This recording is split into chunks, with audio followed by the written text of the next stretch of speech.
OpenAI అనే artificial intelligence AI company భారతీయ మూలాలు కలిగిన పరిశోధకుడు సుచిర్ బాలాజీని చంపింది అని అతని తల్లి ఆరోపించారు.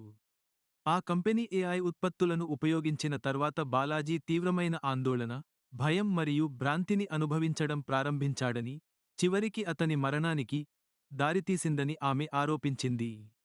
ఈ సంఘటన నియంత్రించబడని ఏఐ వినియోగం యొక్క సంభావ్య ప్రమాదాల గురించి ఆందోళనలను పెంచింది.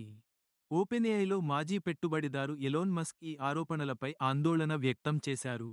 ఈ విషయంపై సమగ్ర దర్యాప్తు జరపాలని ఆయన పిలుపునిచ్చారు మరియు శక్తివంతమైన ఏఐ సాంకేతికతలను అభివృద్ధి చేయడం మరియు పంపిణీ చేయడంలో జాగ్రత్తగా ఉండాలని కోరారు.